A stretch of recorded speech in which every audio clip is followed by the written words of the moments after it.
warahmatullahi wabarakatuh. Halo teman-teman semua, selamat datang di channel saya, Mama Mantri.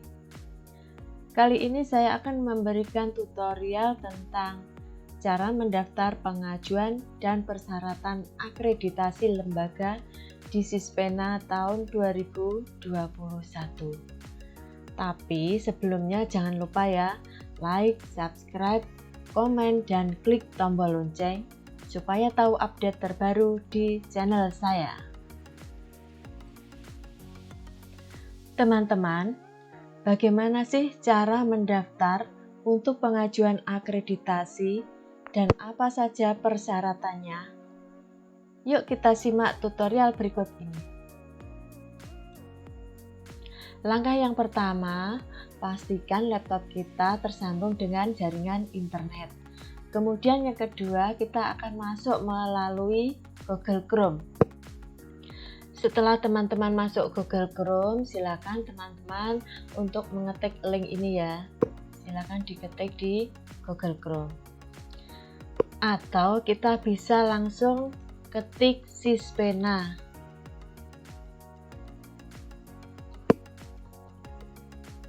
Ini ada beberapa Sispena, kita akan klik yang Sispena 3.1.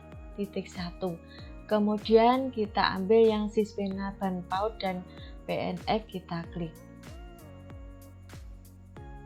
Nah, ini kita sudah masuk di halaman Sispena.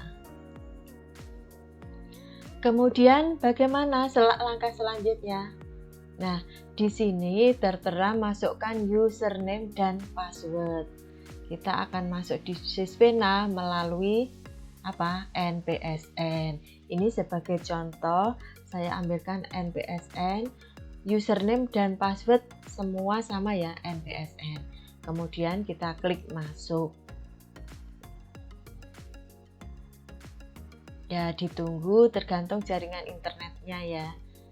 Nah, ini kita sudah masuk di dashboard Sispena. Di sini tertera proses akreditasi pendaftaran ya. Kemudian langkah kita adalah di bagian kiri bisa kita lihat ada dashboard, sertifikat, input PPA dan logout. Kita akan masuk di input PPA.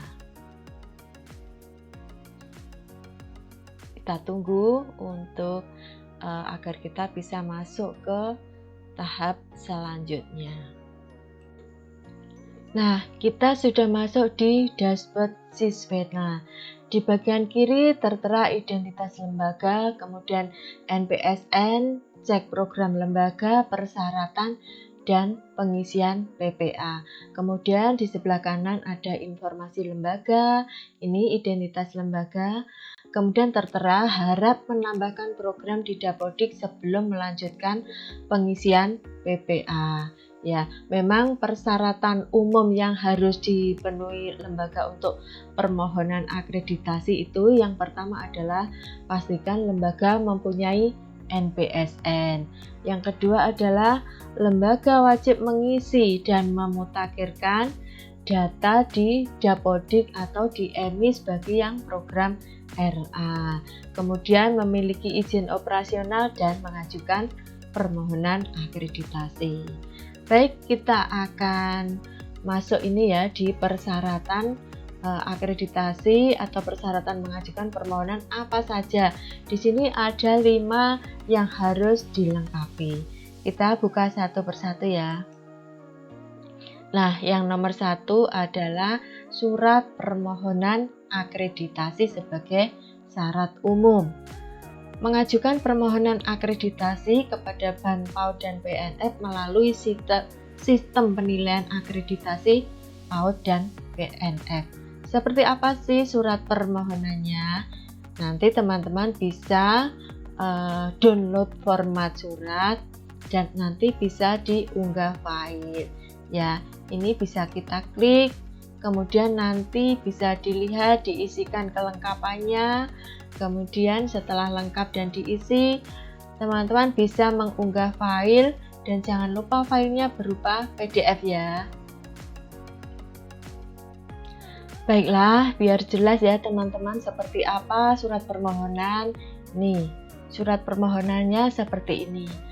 Ada kop surat lembaga, PAUD, dan PNF. Jadi ini adalah kop lembaga teman-teman. Kemudian ini kita isikan nomor lampiran hal permohonan akreditasi. Teman-teman bisa mengisi kelengkapannya di sini, identitas lembaga ya. Kemudian jangan lupa nomor telepon. Ya, ini adalah nomor telepon yang nanti akan dihubungi oleh asesor. Ada beberapa lembaga yang tidak mencantumkan nomor telepon, jadi kesulitan nanti kalau mau dihubungi oleh asesor. Kemudian setelah itu di bagian bawah ini juga ada tanda tangan, kemudian beserta stempel lembaga, kemudian nama jelas ya. Setelah ini kita lengkapi file ini, kita rubah ke PDF dan nanti kita unggah di Sispena. Kita lihat untuk persyaratan kedua ya. Nah, ini persyaratan kedua, syarat umum adalah surat izin operasional.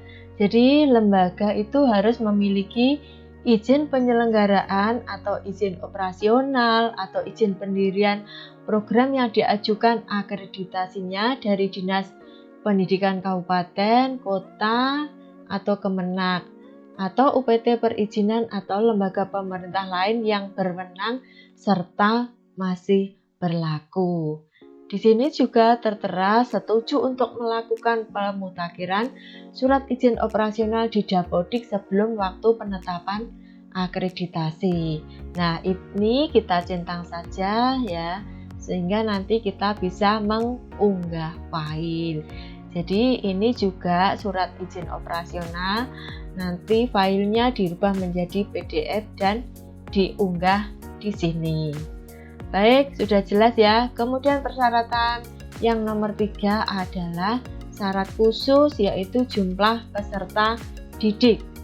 Jumlah peserta didik minimal 10 anak pada tahun ajaran terakhir.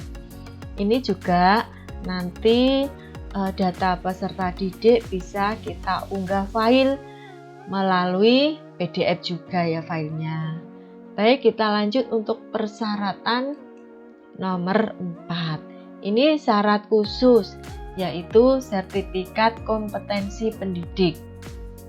Jadi minimal satu pendidik atau kepala satuan itu memiliki sertifikat kompetensi di bidang PAUD yang ditujukan atau ditunjukkan dengan sertifikat mengikuti diklat.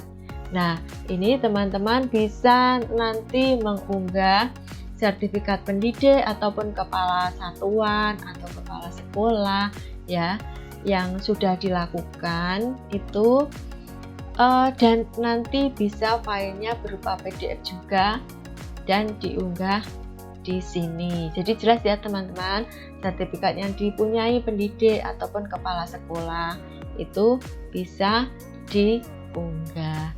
Kemudian persyaratan yang kelima ini adalah kurikulum tingkat satuan pendidikan atau KTSP.